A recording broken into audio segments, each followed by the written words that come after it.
I never thought the first crack would sound so trivial. A quiet voice, half a name, whispered in the dark. It was 2:30 in the morning. I woke up to Jessica shifting beside me, her breath warm and slow. She murmured something, a man's name, not loud, not urgent, just there. I tried to listen, thought about prodding her awake, but she rolled closer, pressing her cold toes against my shins like she always did when she got chilly at night, oblivious. I lay there, listening to her breathing edge toward a snore. In the morning, I made myself let it slide. People say stranger things in their sleep. Jessica made coffee, singing along to some 90s song on her phone, pouring cream in my mug the way I liked it. She wore one of my old t-shirts, hair up, reading off the week's appointments. She wanted to check if I remembered the guy fixing the roof was coming Thursday. It felt like every other morning, except for the new little pebble in my shoe. The next night, Jessica did it again. Same name, but this time I caught it more clearly. Derek. I didn't even know a Derek, at least not in our circle. I thought about the story she'd told after her work event last Friday. Some tech guy she'd chatted with at a mixer. Maybe that was it, just picking up stray details from her day and mixing them up in her dreams. I almost woke her, but she turned away, mumbled something muffled by the comforter. A phrase I barely caught, but that didn't quite sound usual. I went back over it in my head while she slept. Morning felt normal. Better than normal. Jessica was in high gear, making jokes, doing her little routine about how we were still in the honeymoon phase, because I made her eggs the way she liked. She wrapped her arms around me, whispering nonsense about stealing a weekend away. I buried my unease, determined not to make a problem out of one. By the third night I was sleeping light, listening for another name, another fragment. I wasn't disappointed. Jessica whispered again, this time unmistakably intimate. I recognized the cadence immediately, the way her voice sounded when she was actually talking to me, but this time it was for someone else. A gentle plea, then a little gasp. She didn't wake. I stayed up for hours after, staring at the ceiling, letting her fine hair tickle my shoulder as she slept on, peacefully unaware. Daylight felt different. Jessica bustled around, all quick movements and over-explanations, listing out her whole day before I'd even finished my first cup of coffee. Sales meeting downtown, coffee with a client at 10, gym in the afternoon, then dinner together. Promise, I'm all yours tonight. It was a lot, more than she usually rattled off, and in twice as much detail. I tried to pretend I hadn't noticed. She noticed me noticing, I think, because she squeezed my hand and did one of those quick little kisses on my jaw, the kind she used to leave behind before heading out the door early in our marriage. At work, I found myself scrolling our texts. I looked back a week, reading for gaps where we'd always filled space before. Her messages still had hearts in them, but I couldn't shake the sense of disconnect. The way her "love you" felt scheduled, the way she didn't ask about my project the way she used to. That evening I asked about her client coffee, keeping my tone easy. Where'd you end up for coffee? Jessica barely missed a beat. She listed the cafe, even described the seating, the playlist overhead, the weird traffic patterns on Abrams. Then she offered a Yelp review unprompted. It was all too perfect, too smoothed over. When Jessica gets off work stories, she's usually scattershot, bouncing between tangent and detail, sometimes mixing people up or skipping over parts. This was different. Rehearsed almost. We tried to slip back into normal. TV on, takeaway dinner, our legs tangled under the blanket. Jessica paid attention, asked me about a guy from my office, but I could see her glance at her phone more than usual. Every so often she'd fidget with her hair, check her watch, say she was beat and beg off for an early night. Our intimacy changed, hotter but in a way I couldn't reach. She was more urgent but also slightly removed, like racing to a finish and then slipping away before I could hold her. I even made jokes to deflect. Didn't you say you had coffee with John? Or was it Mike? She laughed, scrolling through her calendar app in front of me. Seriously, Daniel, I had back-to-back meetings all week. I can't even keep them straight. She showed me her calendar, a parade of clients and meetings, punctuated by little purple blocks named call or out of office. She put her phone down with a flourish. I kissed her, and she was warm, a bit too quick to thread her fingers behind my head and guide me out of the kitchen. But I remembered the calendar entries, sometimes too tidy, sometimes missing. Over the next days, I started keeping track, a little notebook in my phone, jotting the outfits she wore, the time she left, the excuse she gave. I noticed her phone was always by her side at home now, face down, notifications off. Her evening stories became thicker and thicker with details, stuffed with the names of coworkers and casual acquaintances.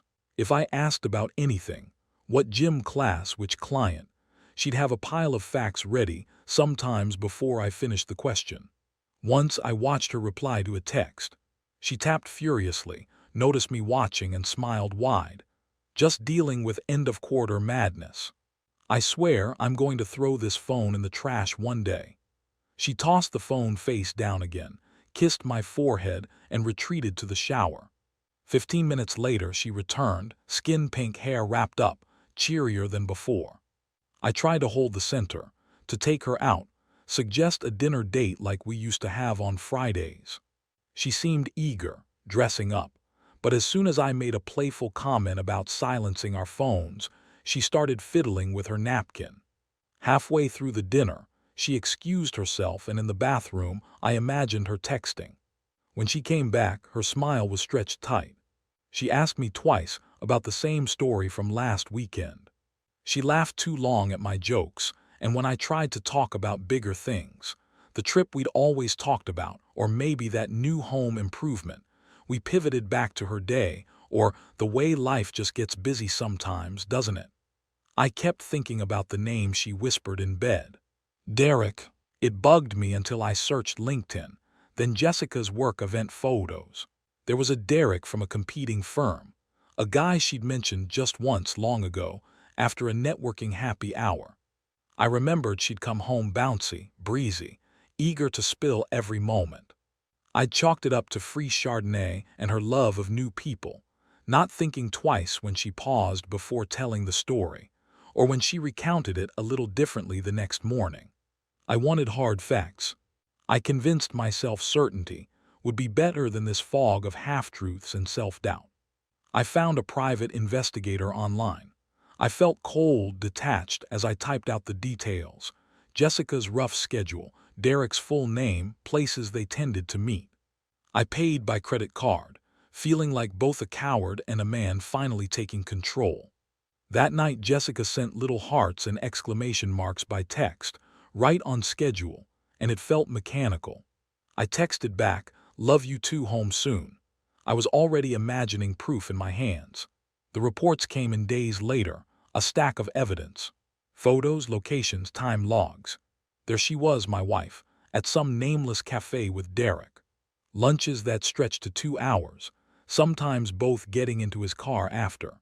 She wore a dress I'd seen hanging dry in the laundry, her smile wide, her hand brushing his as they sat in a booth. Another report.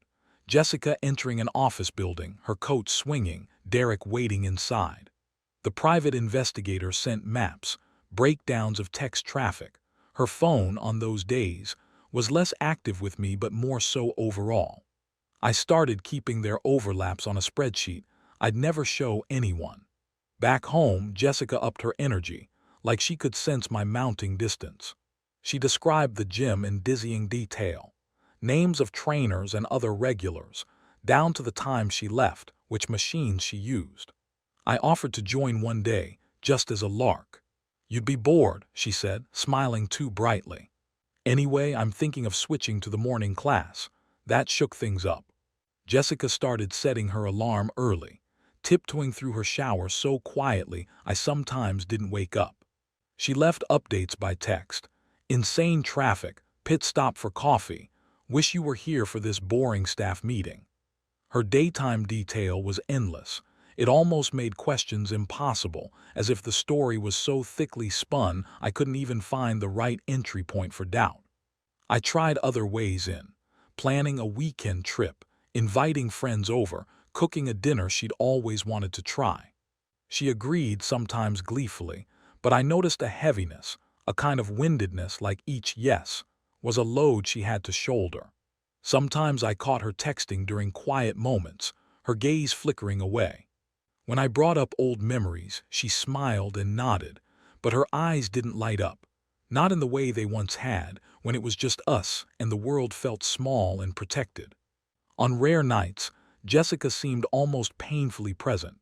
She would throw herself into me, tearing up after, saying it was just the stress, asking me to promise we'd always be okay.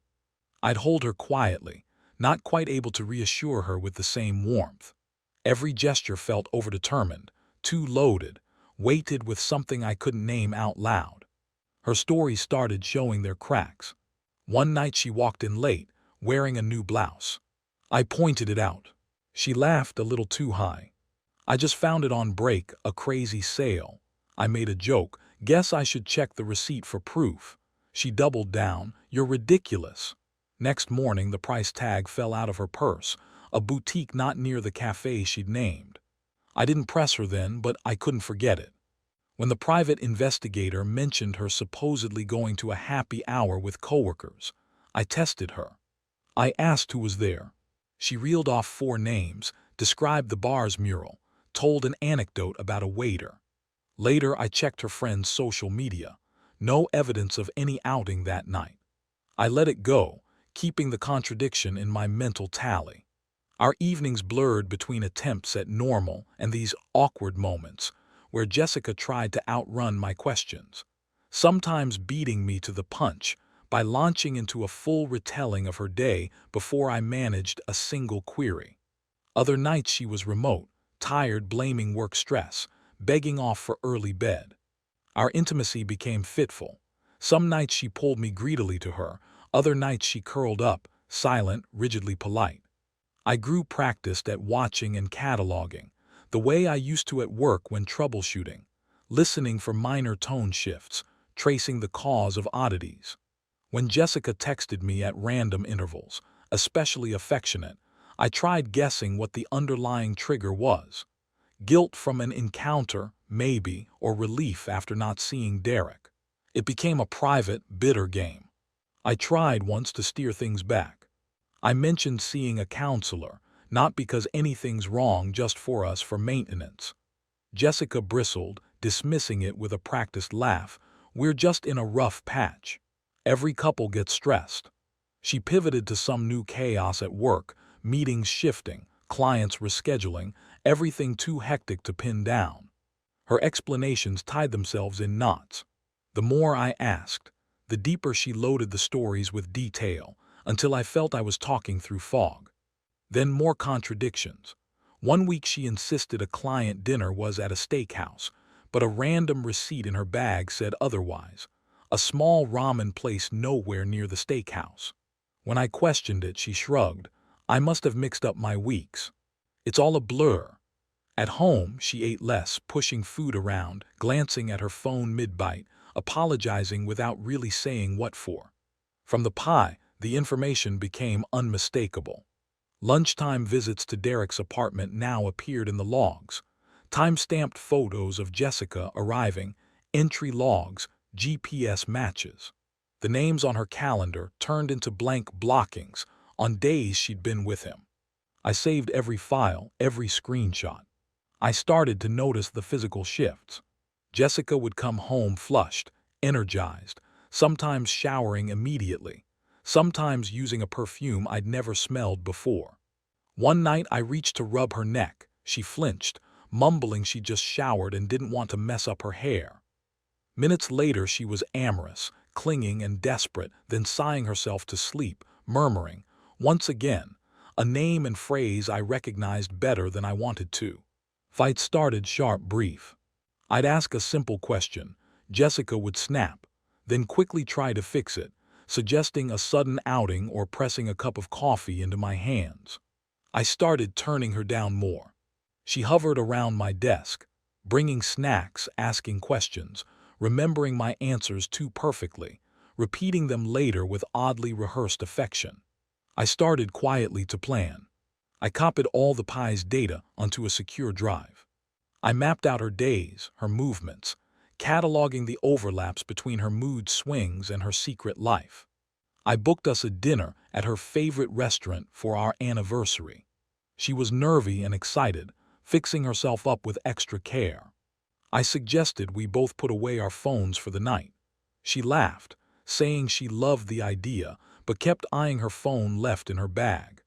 When she excused herself to the restroom twice, I pictured the glow of her screen in her hands. Back at home, she told me she'd never loved me more. That night she was both fierce and tearful, gripping me so tightly I couldn't breathe. She cried afterward, said she was just tired. "Life is so hard sometimes," she said, her voice muffled in my chest. I felt her apology in every touch, even if the words didn't come. In the weeks that followed, her stories didn't collapse all at once. They frayed slowly at the edges, little inconsistencies catching on each other, until every explanation seemed tangled in the last one.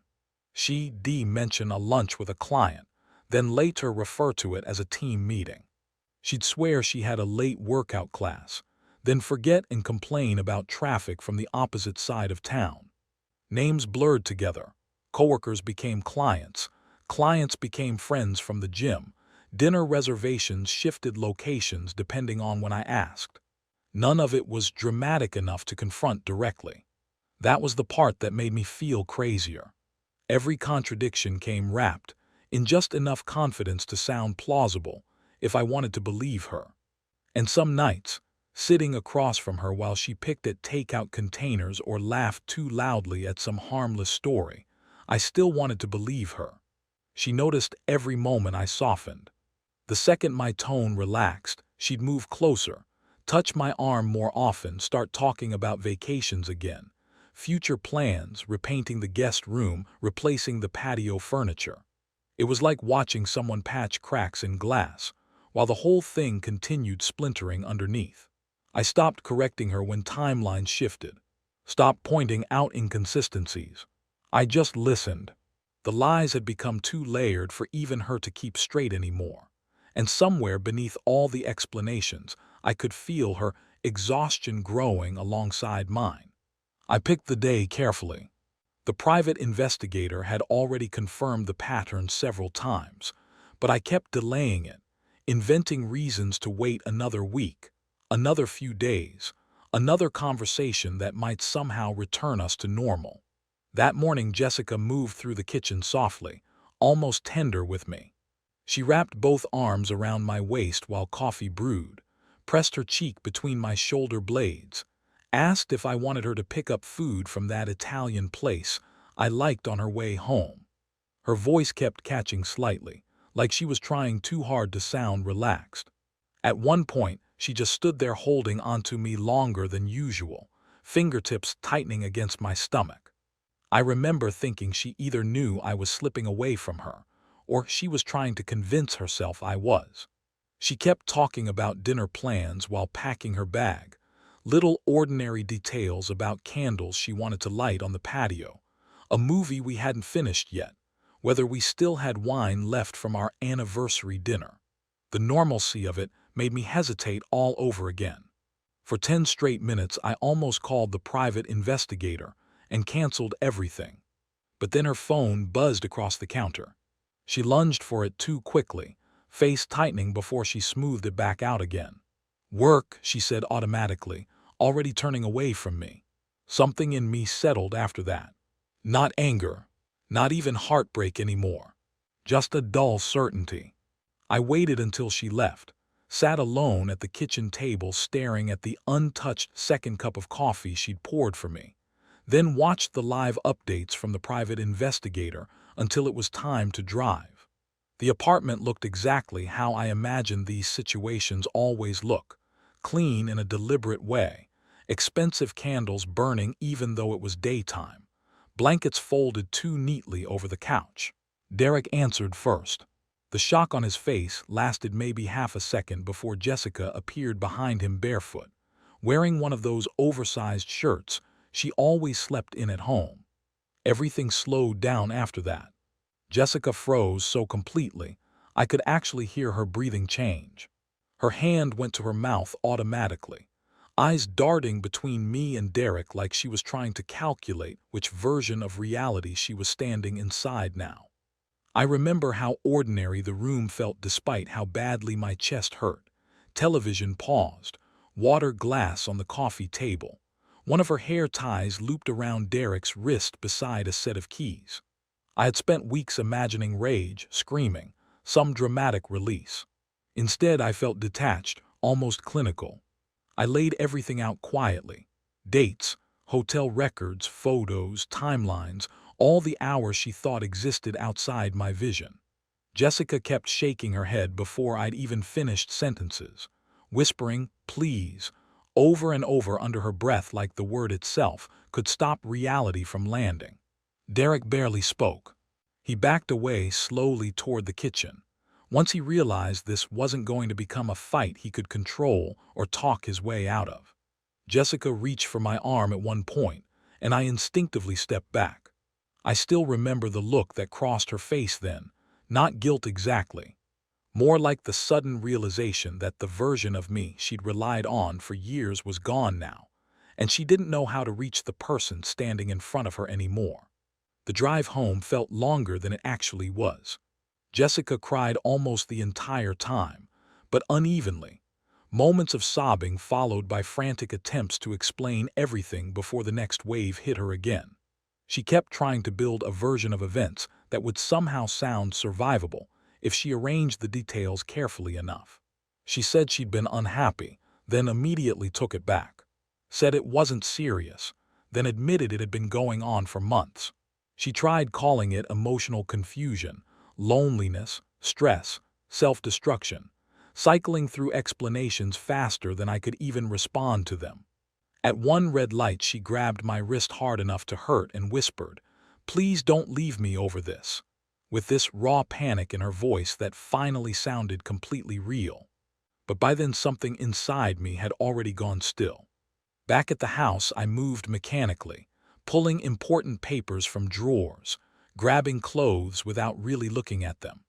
Jessica followed me from room to room in absolute emotional freefall, crying so hard sometimes she couldn't finish sentences. Every few minutes, she'd start another explanation, another attempt to trace where things got out of control, how she never meant for this to happen, how she didn't even recognize herself anymore. At one point, she sat down on the bedroom floor beside the open suitcase and just stared at me folding shirts like she was watching somebody dismantle her entire future piece by piece in front of her. For 3 days, she tried. Our house became a wasteland of unfinished stories. Jessica shuffled around in pajamas, puffy-eyed, making coffee she didn't drink, standing in the doorways of rooms she didn't enter. The routines evaporated. No more shared coffee, no easy mornings, no talk of dinner, no more singing along to old playlists. I took short walks just to clear my head, coming back to the ache of our empty townhouse. I stayed in the guest room. She knocked the first night, whispering through the door, waiting for me to say something. I listened, then stood, back pressed to the wall until she left. On the third day, Jessica laid all her explanations out, printed emails, receipts, even a letter. She wanted to narrate her way out of the hole. I listened at the table. She cried when she realized I wasn't coming back to the story. "I'm so sorry, Daniel. I was lonely, I didn't," she trailed off. I started moving my things to storage. Jessica watched, offering to help, then drifting away. The home took on a strange, sterile silence. Our bed went untouched. She hovered near the stairs, sometimes moving as if to hug me, sometimes just sitting, staring at her hands. I tried one time to eat together, heating soup, sitting across from her in the kitchen. We managed a handful of words. She wanted to ask how my day was. I wanted to know who else had helped her build the web. I didn't, out of mercy, or maybe just exhaustion. She brushed my arm on the way to clear her bowl, an old gesture, and I flinched before I could stop myself. Night stretched. I heard her cry once, muffled through walls. I let it pass. The house stayed dim, shades drawn. The normal sounds, her singing, the sound of her keys, her calls to friends on speakerphone, were gone. She left early most mornings, coming back late. I stopped asking where. After 2 weeks, I told her I'd found a new place. She nodded, lips trembling. Can we talk sometime?